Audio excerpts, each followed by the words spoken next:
Hey, it's Joe, and welcome back to Humanfluence. This is Our Man in Orbit, the hidden journey of the human soul, a lecture on Manly P. Hall's vision of space, God, and the soul.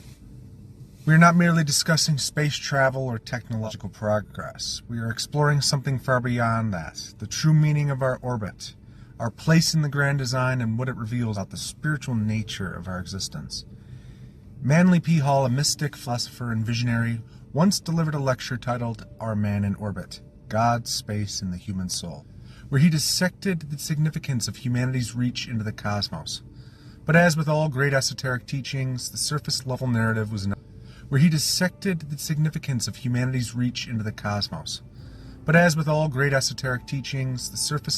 not the real story. Beneath the discussion of rockets and satellites, Hall spoke of an ancient truth, one that has been embedded in mystery schools, sacred texts, and the great philosophies of human history. Space is not just the physical void between celestial bodies. It is the symbolic representation of the infinite unknown, the mystery of existence itself. And while science probes the stars, the real orbit, the real journey is not the one charted by machines, but by the soul itself. What does it mean to send a man into space? Why is this event so captivating, so universally significant? Manly Hall saw this as more than just an achievement of physics and engineering. Why is this event so captivating, so universally significant? Manly Hall saw this as more than just an achievement of physics and engineering, but as an initiation. Humanity, like the ancient mystics who ascended pyramids or climbed mountains to commune with the divine, was reaching upward, seeking contact with something beyond itself. But there is an irony here.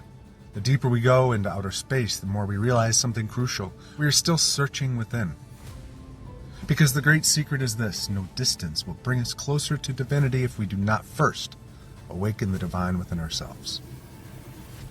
In every age, humanity has externalized its quest. We built towers to the heavens, altars to the gods, and now we build spacecraft. The true temple is within.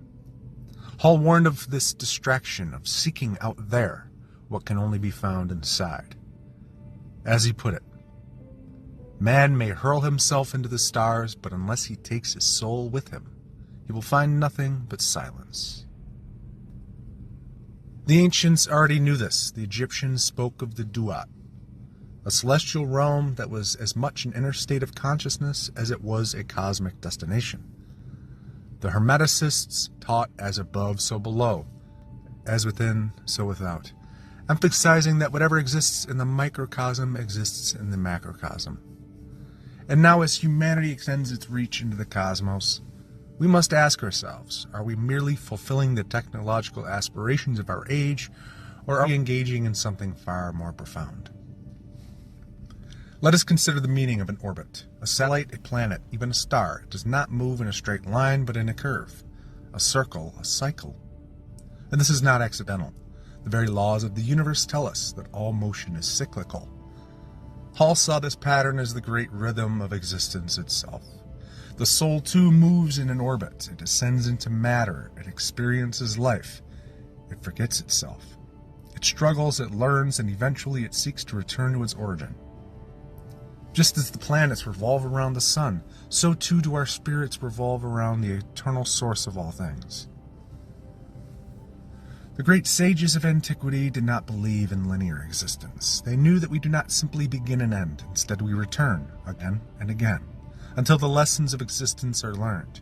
This is why the ancient Hindu and Buddhist traditions speak of samsara, the wheel of reincarnation, the cycles of life, death, and rebirth.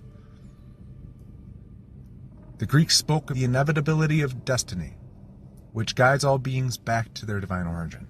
And the Hermetic philosophers saw the descent of the soul into the material world as a necessary exile, a journey that would ultimately bring greater wisdom upon its return. Thus, to be in orbit, to live this life, to struggle, to suffer, to love, to lose, to learn, is not meaningless. It's initiation. It's the same process as the alchemist refining base metals into gold. And here's where Hall gives us his greatest warning. A satellite in orbit remains there only if it maintains balance. If it strays too close to the world, it crashes into the density of matter. If it drifts too far into the void, it is lost in oblivion.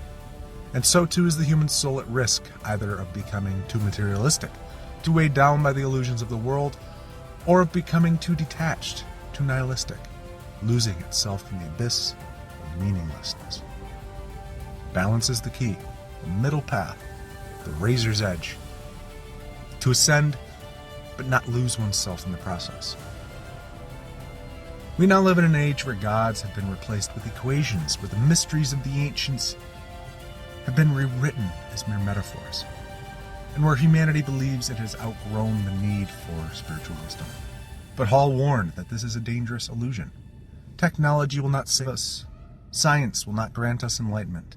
No rocket, no telescope, no particle accelerator will ever reveal the secret of the human soul.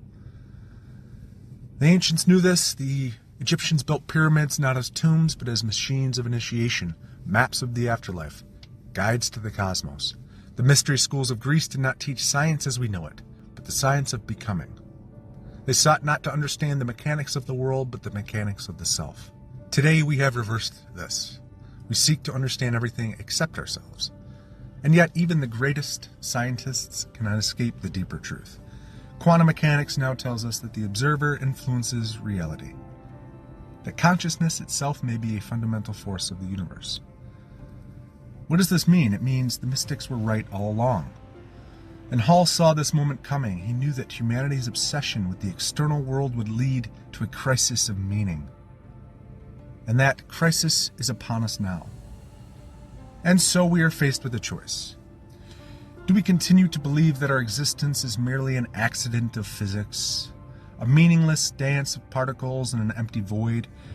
Or do we remember the wisdom of the ancients, the truth that we are not machines, that we are not flesh-bound creatures lost in the cosmos, but divine beings engaged in a process of transformation?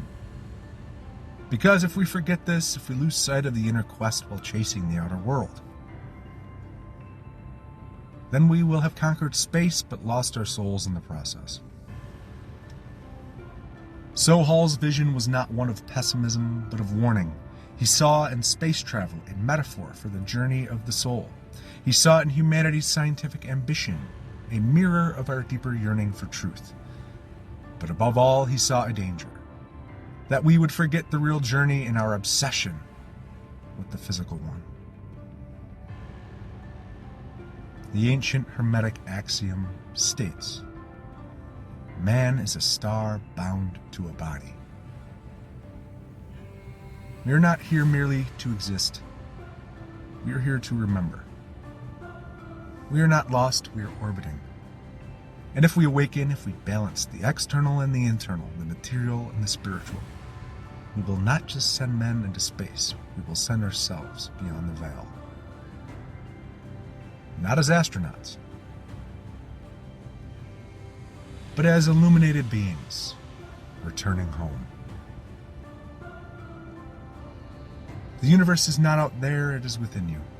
The question is not whether we will reach the stars. The question is whether we will recognize that we are already them. Humanfluence out.